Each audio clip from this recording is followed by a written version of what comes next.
நாடு முழுவதும் டிசம்பர் 31ஆம் தேதி வரை சுங்க கட்டணம் வசூலிக்க கூடாது என்று தென்னிந்திய லாரி உரிமையாளர்கள் சங்கம் கோரிக்கை விடுத்துள்ளது.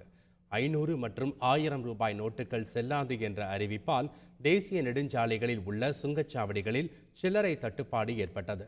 வாகன ஓட்டிகள் சிரமத்திற்குள்ளானதால் சுங்கச்சாவடிகளில் இன்று நள்ளிரவு வரை கட்டணம் வசூலிக்கப்படாது என மத்திய அரசு அறிவித்தது. இந்த நிலையில் சேலத்தில் நேற்று செய்தியாளர்களை சந்தித்த தென்னிந்திய லாரி உரிமையாளர்கள் சங்க பொதுச் செயலாளர் சண்முகப்பா, ரூபாய் நோட்டு பிரச்சினை தீரும் வரை சுங்க கட்டணம் வசூலிப்பதை ரத்து செய்ய வேண்டும் என்றார். நாடு முழுவதும் உள்ள சுங்கச்சாவடிகளை அகற்ற வேண்டும் என்று வலியுறுத்திய அவர், அரசுக்கு ஏற்படும் இழப்பீட்டை ஈடுகட்ட டீசல் மீதான வரியை உயர்த்தி தர தயார் என்றும் தெரிவித்தார். சுங்க கட்டணம் வசூலிக்கலாம் என்று மத்திய அரசு அறிவித்தால் லாரிகளை இயக்க முடியாது என்றும் முருகப்பா தெரிவித்தார்.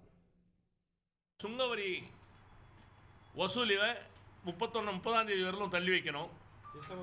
டிசம்பர் 30ஆம் தேதி வரலும் தள்ளி வைக்கணும். அதே போல் இந்த டேக்ஸ் கலெக்ஷன் பண்ணுறது, வரி செலுத்துறது, இது போல பலவிதமான சூழ்நிலையில் இந்த அறிவிப்பை உடனடியாக மத்திய அரசாங்கம் வெளியிட வேண்டும். 24ஆம் தேதி மத்திய ராத்திரிலிருந்து எப்போ இவங்க டோலை கலெக்ட் பண்ணுறதுன்னு சொன்னாங்களோ அப்பிருந்தே எங்கள் லாரிகள் ஓடாது.